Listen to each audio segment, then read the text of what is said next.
오늘 또 한 번의 용서란 제목으로 말씀을 함께 나누겠습니다. 여러분, 그 데자뷰라는 말을 들어보셨죠? 데자뷰, 이 프랑스어 말인데요. 이 데자뷰란 말의 뜻은 무엇이냐면, 분명히 지금 내가 경험하는 것이 처음 경험하고 있는 것인데, 이 경험이 옛날에 본 적이 있거나 혹은 경험한 적이 있다는 그런 아주 이상한 경험을 하는 상황, 이 상황을 뭐라고 얘기하냐면 데자뷰라고 얘기합니다. 제가 이 데자뷰라는 말을 하는 이유는 무엇이냐면, 우리가 함께 지금 보고 있는 26장의 이 스토리가 마치 전에 한 번 본 것 같은 그런 아주 유사한 상황을 보여주고 있기 때문입니다. 놀랍게도 우리가 24장을 함께 나눌 때 보았던 배경과 상황이 오늘 본문에 그대로 재현되고 있는 그런 모습입니다. 오늘 사무엘상 26장의 이 10광야에서의 이야기가 마치 24장의 스토리를 그대로 반복하는 것처럼 보여지기 때문입니다. 우리가 알듯이 다윗이 엔게디 광야에서 한 굴에 숨어 있을 때 사울이 볼일을 보기에 마침 그 굴에 들어오죠. 그리고 이러한 사실을 몰랐던 사울은 끔찍하게 다윗의 부하들에게 죽임을 당할 수 있었지만, 다윗은 자신의 수하들에게 하나님께서 기름 부음 받은 자를 죽이는 것을 금하고 대신 무엇만 뵙니까? 옷자락만 베고 살려줍니다. 이 사실을 뒤늦게 사울이 알게 되죠. 그리고 다윗을 향해서 뭐라고 얘기합니까? 내 아들 다윗아, 이것이 너의 목소리냐라고 얘기하면서 심지어 막 울기까지 합니다. 그리고 이런 말까지 하죠. 네가 나보다 의롭다, 이런 말도 합니다. 그리고 다윗을 축복하고 돌아가지 않습니까? 그게 24장의 내용입니다. 그런데 여러분, 사울의 이러한 감정은 오래가지 않습니다. 또다시 심각한 불안감과 두려움이 그의 마음 가운데 엄습하기 시작하죠. 다시금 다윗에 대한 맹렬한 미움과 살기가 그의 마음 가운데 가득 차기 시작합니다. 다시 다윗을 죽여야겠다는 마음이 차오르기 시작할 때, 오늘 본문에 보니까 10지역에 거주하는 사람들이 사울이 머물고 있던 기브아까지 찾아가서 오늘 다윗이 하길라산에 숨어 있습니다라고 밀고합니다. 이 소식을 들은 사울이 정예 군사, 최정예 군사 3,000명과 함께 다윗을 잡기 위해서 오늘 이 10광야에 내려가서 진을 치게 됩니다. 이것이 여러분 오늘 본문의 배경이에요. 여러분, 오늘 우리가 읽었던 사무엘상 26장은요 사무엘상의 거의 막바지의 대목인데요, 사무엘상이 막바지로 갈수록 사울과 이 다윗이란 두 사람은요 너무나 대조적으로 나타난다는 것을 알 수 있습니다. 사울은 여러분 어떻게 해선 자기의 자리를 지키기 위해서 자신이 받은 은혜를 잊어버리고 어떻게 해서든 다윗을 죽이려고 하는 모습을 보이는 거에 반해서 다윗은 어떻습니까? 어떻게 해서든지 그 사울의 자리를 지켜주려고 합니다. 그리고 은혜를 베풀죠. 도망을 다니면서도 은혜를 베풀고 있는 그 다윗의 모습을 우리가 볼 수 있습니다. 그러면 여러분, 무엇이 이러한 차이를 만들었을까요? 어떤 차이가 있냐면, 이 사울과 다윗은 같은 상황에 처해 있지만 그 상황을 다루는 방식이 완전히 달랐다는 것이죠. 사울은 여러분 은혜를 잊어버립니다. 하지만 다윗은 은혜를 기억하죠. 사울은 자기의 감정에 얽매여 있지만 다윗은 자신의 감정에 얽매여 있지 않습니다. 사울은 지나치게 주변의 말에 반응하고 민감하게 반응하지만, 그래서 결국 자기 마음대로 행동하지만, 그에 반해서 다윗은 절대로 주변 사람들의 말에 흔들리지 않고 오로지 하나님의 뜻에만 민감하게 반응합니다. 사울은 여러분 그 사무엘상 24장 그 엔게디 동굴에서 예의치 않는 그 위험 속에서 다윗에게 죽임을 당하지 않았던 일들을 불행 중 다행이라고 여겼을 거예요. 그런데 여러분, 사울이 놓치고 있는 것이 있었어요. 그게 뭔 줄 아십니까? 자신에게 또 한 번 회개의 기회를 주시는 그 하나님의 은혜를 그는 생각하지 못했던 것이죠. 지금 다윗에게 그가 어떤 은혜를 입었는지, 그리고 그 배후에 그 일들을 통해서 하나님께서 자신에게 어떤 회복의 기회를 주시는지를 사울은 알지 못했던 것입니다. 뭐만 생각합니까? 그가 당했던 굴욕감, 모욕감, 이 일들을 통해서 내가 다른 사람에게 어떻게 보여주고 있는가, 이것만 바라보는 거예요.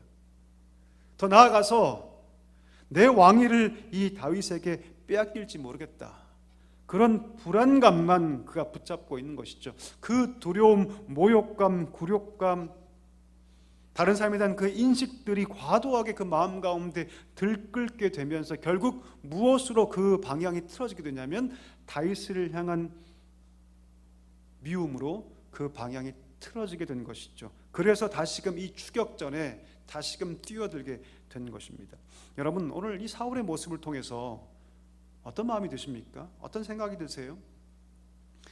여러분, 우리가 어떤 상황이 발생했을 때 그 상황에 우리의 마음과 감정이 얽매이는 것을 우리가 경계해야 합니다. 주의해야 돼요. 사람은 그렇게 되기 쉽거든요. 어떤 상황이 발생하면요, 그 상황에 자기 감정과 생각과 그 마음이 매이는 경향성을 가져요. 예. 여러분, 살다 보면 어떤 사람과 어떤 사람이 원수가 되는 일들이 가끔 벌어지죠. 한번 생각해 볼까요? 원수가 되는 일이 여러분, 큰 일을 통해서 원수가 될까요? 사소하고 작은 문제를 통해서 원수가 될까요? 여러분, 남자와 아내가, 여자가 결혼을 해서 부부가 되고 막 싸움하지 않습니까? 그렇죠? 부부싸움을 하죠. 그리고 많은 사람들이 이혼을 한다고 합니다. 이혼하는 이유의 가장 중요한 이유가 무엇이냐면 성격 차이라고 해요. 성격 차이. 자, 그런데 그 수많은 갈등들이 여러분, 큰 일입니까? 보통 작은 일입니까? 보통 작은 일이에요. 조금 지나면 내가 왜 싸웠는지도 기억이 안 나요. 감정만 남죠. 미워하는 감정만 남아요. 한 달 정도 지나면 내가 왜 싸웠을까? 왜 그때 그렇게 치열하게 싸웠을까? 사실 싸운 내용도 기억이 안 나요. 근데 그것이 쌓이고 거기에 내 마음과 생각이 매이니까 결국 어떻게 해요? 원수가 되는 거죠. 원수가 되는 거죠. 사실은 여러분, 사소하고 작은 일들 속에서 서운함이 발생하고 거기에 내 마음과 생각이 매여서 결국 그것이 깊어져 원수가 됩니다. 그리고 오해하고 원망하고 결국 미워하게 되죠. 어떤 큰 사건, 대단한 사건들이 아니라 사실은 사소한 감정들, 사소한 상황들에 우리 감정과 마음이 얽매이기 시작하면서 그것이 악화되어서 결국 원수를 맺더라는 것입니다. 여러분, 우리가 누군가 원수 맺기 시작할 때 누가 가장 그 상황을 아파하실까요? 하나님이 그것을 가장 아파하십니다. 그걸 가장 미워하세요. 우리가 누군가를 원수처럼 미워할 때 그 일을 가장 싫어하고 가장 마음 아파하는 분이 누구시냐면 하나님인 것을 우리가 알아야 합니다. 그때 하나님께서 그 깨어진 관계 회복을 통해서 일하시죠.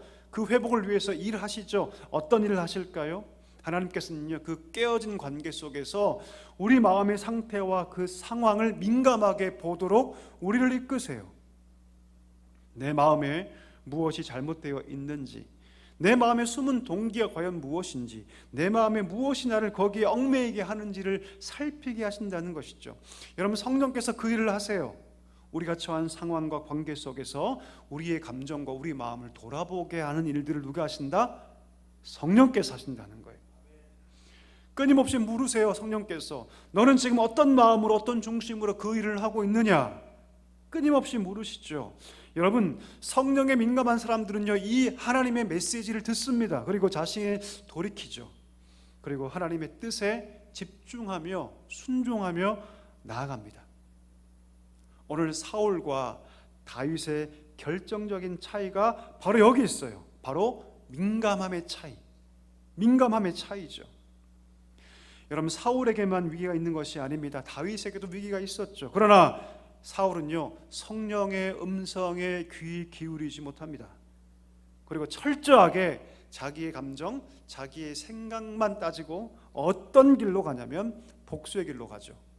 원수를 맺는 길로만 갑니다. 그러나 반대로 다윗은 그 위기 속에 있지만, 어려움 속에 있지만 성령께 민감하게 반응합니다. 그리고 어떤 길로 갑니까? 은혜의 길로 가요. 그리고 긍휼의 길로 갑니다. 오늘 본문을 볼까요, 여러분? 6절 한번 볼까요? 6절에는 그 모습이 잘 나타나 있습니다. 다윗은 지금 자기를 죽이기 위해서 이 십광야에 사울이 왔다는 소식을 듣게 됩니다. 그래서 그 밤에 아비새라는 사람과 함께 지금 사울의 그 동향을 살피기 위해서 사울 진영으로 갑니다. 사울 진영으로 가봤더니 지금 사울이 어떻게 하고 있어요? 자고 있어요. 그리고 그 옆에 창이 머리맡에 땅에 꽂혀 있습니다. 그때 아비새가 얘기를 하죠. 뭐라고 얘기합니까? 다윗이시여, 하나님께서 오늘 이 원수를 당신의 손에 붙였습니다. 그러므로 당신이 죽일 수 없다면 내게 하겠습니다. 청하여 나로 창으로 그를 찔러서 단번에 땅에 꽂게 하옵소서. 내가 2번 땅에 그를 찌른 일은 없을 겁니다. 한 번에 한 칼에 내가 그를 죽이겠습니다 라고 얘기합니다. 여러분, 2번 다시 오지 않을 기회가 지금 다윗에게 온 것이죠. 사울 왕을 죽이고 자신이 그 자리를 차지할 수 있는 기회가 온 것입니다. 그런데 다윗이 어떻게 반응합니까? 우리 한번 읽어볼까요? 9절부터 11절까지 말씀 같이 한번 읽어보겠습니다. 같이 읽겠습니다. 다윗이 아비새에게 이르되 죽이지 말라. 누구든지 손을 들어 여호와의 기름 부음 받은 자를 치면 죄가 없겠느냐 하고, 다윗이 또 이르되 여호와께서 살아계심을 두고 맹세하노니 여호와께서 그를 치시리니 혹은 죽을 날이 이르거나 또는 전장에 나가서 망하리라. 내가 손을 들어 여호와의 기름 부음 받은 자를 치는 것은 여호와께서 금하시나니 너는 그의 머리 곁에 있는 창과 물병만 가지고 가자 하고. 아멘. 여러분, 이 말을 통해서 우리가 다윗의 마음 3가지를 우리가 배울 수 있어요. 첫 번째가 무엇입니까? 원수는 내가 갚는 것이 아니라 누가 갚는 것이다? 하나님이 갚는 것이다. 여러분, 아멘이십니까? 아멘 잘 안 되시죠? 원수는 내가 갚아야 되죠. 내가 갚아야지 속이 시원합니다. 여러분, 다윗의 마음 가운데 있는 첫 번째 마음, 원수는 내가 갚는 것이 아니 누가 갚는 것이다? 하나님이 갚는 것이다. 내 안에 나에게 해를 끼친 그 사람에게 2배, 3배 복수하고 싶은 그 마음이 있지만 그것은 하나님이 내게 허락한 일이 결코 아니다. 만약 치신다면 내가 누가 치신다? 하나님이 치신다. 이게 다윗의 중심에 있던 그의 마음이었어요. 2번째, 왕의 자리에 앉는 것은 내가 누군가를 죽여서 내가 스스로 그 자리를 차지하는 것이 아니라 왕의 자리는 누가 앉히는 것이다? 하나님이 앉히는 것이다. 다시 말하면 왕으로 세워지는 것은 인간의 방법, 인간의 술수, 인간의 모략을 통해서 세워지는 것이 아니라 하나님께서 친히 그 자리에 앉히시는 것이다. 이게 2번째 고백이었어요. 마지막 3번째 진짜 중요한 고백, 내가 원하는 것과 하나님이 원하시는 것이 있을 때 항상 무엇을 선택해야 한다? 하나님이 원하시는 것을 선택해야 한다. 할렐루야. 이게 가장 중요한 고백입니다. 내가 원하는 것과 하나님이 원하시는 것이 있을 때 무엇을 택해야 한다? 하나님께서 원하는 것을 택해야 한다. 이것이 다윗 마음에 있었던 3번째 가장 중요한 고백이었습니다. 여러분, 어떠십니까? 다윗의 그 마음의 탁월함이 보이지 않습니까? 우리 안에 이런 탁월함이 있습니까, 여러분? 어떻습니까? 오늘 상황과 관련되어서 로마서에 아주 직접적으로 연관된 말씀이 있는데 한번 읽어볼까요? 로마서 12장 19절에서 21절 말씀 우리 같이 한번 읽어보겠습니다. 같이 읽습니다. 내 사랑하는 자들아, 너희가 친히 원수를 갚지 말고 하나님의 진노하심에 맡기라 기록되었으되 원수 갚는 것이 내게 있으니 내가 갚으리라고 주께서 말씀하시느니라. 내 원수가 줄이거든 먹이고 목마르거든 마시게 하라. 그리함으로 내가 숯불을 그 머리 위에 쌓아 놓으리라. 악에게 지지 말고 선으로 악을 이기라. 아멘. 21절 가장 마지막에 뭐라고 얘기합니까? 악에게 치지 말고. 그럼 악에게 지는 것이 뭘까요, 여러분? 맥락 속에서 악을 악으로 갚는 것이 악에게 지는 것입니다. 왜요? 악을 악으로 갚으면 이기는 것처럼 보이지만 결국 그 악 안에 내가 빠지기 때문이죠.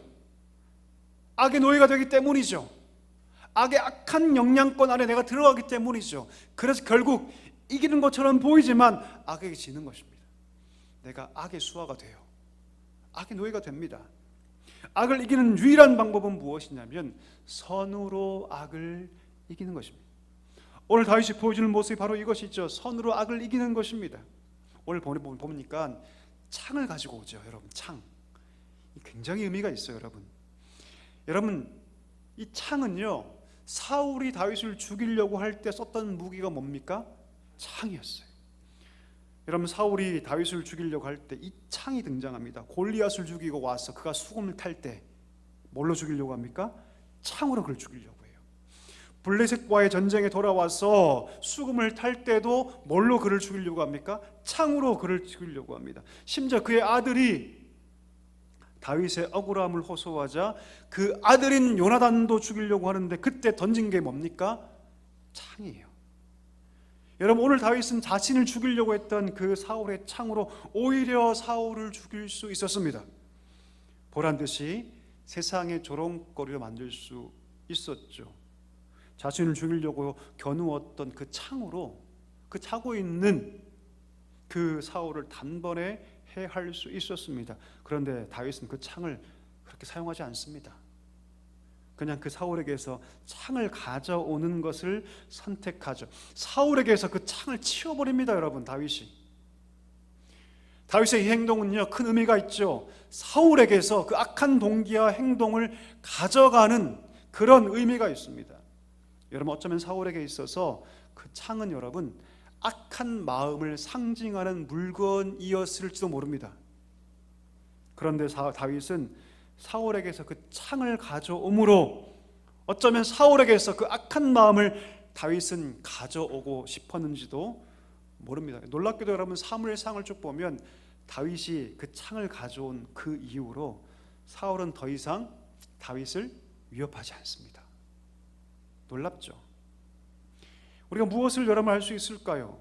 우리에게도 여러분 창이 있죠. 우리 마음 가운데 창이 있습니다. 남을 공격하는 그런 말들이 있고 감정이 있지 않습니까? 우리 감정 속에 여러분 그것들이, 그 창이 우리 삶의 에너지가 되면 안 됩니다. 우리의 분노와 원망과 미움의 삶을 여러분 내 삶의 에너지로 사용해서는 안 된다는 말이죠. 내가 어떻게 하면 저 사람에게 갚아줄 수 있을까? 원한을 되갚을 수 있을까? 복수할 수 있을까? 이것이 여러분 인간적인 관점에서는 자연스럽게 보일 수 있지만 이것을 기억해야 합니다. 그것은 사울의 생각이에요. 사울대로 살면 사울처럼 비참해집니다. 이것을 여러분 기억해야 합니다. 하나님은 오늘 우리에게 뭐라고 말씀하십니까? 너희가 사울의 마음이 아니라 누구의 마음으로 살라? 다윗의 마음을 가지고 살라. 한번 따라 하실까요? 사울의 마음이 아니라 다윗의 마음이다. 여러분, 아멘이십니까? 악으로 악을 갚아 악에게 지지 말고 선으로 악을 이기라. 그렇게 말씀하고 있는 것이죠. 여러분, 제가 사는 집에는요 옥탑방이 하나 있습니다. 옥탑방이 하나 있어요. 거기에는 여러분 온갖 잡동사니가 다 있습니다. 짐들이 있어요. 얼마 전에 제가 그 옥탑방 올라가서 막 이런저런 일을 하면서 무의식 중에 제 몸으로 구석에 있는 책상을 툭 쳤어요. 그랬더니 여러분 그 책상에 있던 물건 중에 몇 개가 툭 하고 땅에 떨어지는 거죠. 제가 물건이 떨어지는 걸 보고 어떤 생각이 들었냐면 실은 그 책상을 탁 치기 전에는 사실 아무 문제가 없어 보였던 물건들이 충격을 딱 가하니까 어떤 물건은 그냥 잘 있는데 어떤 물건은 툭 하고 땅에 떨어지는 것이죠. 그러니까 사실 여러분 그 물건들은 아주 위태로운 상황에 있었다는 것이죠. 제가 아무 생각 없이 쉽게 떨어져서 깨어질 그 물건을 아무 생각 없이 그렇게 제가 놓았다는 것이죠. 물건이 떨어지고 나서야 다시는 이런 일들이 발생하지 않도록 그 책상 위에 있는 물건들을 다시 정리했습니다. 다시 안전하게 그 위에 있는 물건들을 다시 정리했습니다. 여러분, 우리 마음 안에도 조금만 흔들려고 조그만 충격을 받아도 우리 마음에도 쉽게 흔들리고 떨어지는 깨어질 것들이 우리 가운데 있습니다. 계속해서 내 마음을 무너지게 하고 나를 넘어지게 하고 나를 상하게 하는 그런 사람들, 그런 상황들이 우리 가운데 있지 않습니까? 어느 순간에 나도 인식하지 못하는 그런 순간에 그런 사람, 그런 상황에 쉽게 분노하고 쉽게 원망하고 쉽게 미워하고 결국은 원수 맺는 그런 마음을 여러분 갖게 되지 않습니까? 어떻습니까? 사단은 여러분 그런 마음이 들 때 그렇게 하는 것이 마땅하다고 우리에게 유혹합니다. 부추깁니다. 그렇게 행동하는 것이 정당한 것이라고 우리를 유혹하죠. 그때 여러분 절대로 그 사단의 꾀엄에 넘어가서는 안 됩니다. 오늘 다윗처럼 누구의 음성을 들어야 합니까? 하나님의 음성을 들어야 할 줄 믿습니다. 우리가 만약 사단의 음성을 듣게 된다면 언젠간 그것이 내 마음에 떨어져서, 우리 인생에 떨어져서 우리의 마음과 우리 인생을 엉망으로 만들기 때문이죠. 내 마음이 엉망이 되기 전에 여러분 그것을 바로 잡아야 할 줄 믿습니다. 어떻게 잡을 수 있을까요? 오늘 우리가 함께 읽었던 로마서 12장 말씀을 기억하는 것이죠. 원수 갚는 것이 주께 있으니 나는 악을 악으로 갚는 것이 아니라 어떻게 할 것이다? 선으로 악을 이길 것이다. 그렇게 선포하며 오히려 사랑을 행하는 것이죠. 말씀을 여러분 정리하기를 원합니다. 오늘 다윗은 우리에게 정말 위대한 믿음의 태도를 보여주고 있습니다. 하나님께 받은 그 은혜, 하나님께로 받은 그 마음을 부여잡고 그는 그대로 행동하고 있습니다. 인간의 감정을 따라 행동하지 않죠. 원수 갚음으로 매듭짓지 않고 창을 가져옴으로 통해서 선으로 악을 이기는 그 모습을 우리에게 보여주고 있다는 것입니다. 여러분, 내가 원수 갚지 않아도 누가 갚으십니까? 하나님이 갚으세요. 믿으십니까? 이건 믿으셔야 합니다, 여러분. 왜요? 하나님은 의로운 분이기 때문이죠. 하나님은 그 불의를 심판하신 하나님이기 때문이죠. 하나님의 그 공의의 심판의 것을 맡길 때 비로소 우리가 사랑할 수 있습니다. 비로소 우리 마음 가운데는 그 악이 제거될 수 있죠. 비로소 선으로 악을 이길 수 있기 때문입니다. 복수의 마음과 미움과 증오의 마음이 올라와서 내 삶을 막 흔들 때 여러분 그것이 작동되어서 내 마음에 떨어지기 시작하면 결국 내가 망가집니다. 이것을 기억해야 할 줄 믿습니다. 오늘 하나님은요 우리에게 사울의 삶이 아니라 어떤 삶을 살라? 다윗의 삶을 살라고 우리에게 말씀하고 있습니다. 내가 원하는 대로 행동하는 것이 아니라 하나님께서 원하시는 대로 행동하여 선으로 악을 이기라, 그렇게 말씀하고 있습니다. 사랑교회 모든 성도 여러분, 다윗의 삶을 살 수 있기를 축복합니다. 쉽지 않겠지만 그러나 가능합니다. 오늘 다윗처럼 내 감정에 따라 행동하는 것이 아니라 늘 하나님의 말씀을 따라서 선으로 악을 이길 수 있는 우리 복된 우리 사랑교회 모든 성도들 될 수 있기를 주님의 이름으로 간절히 축원합니다.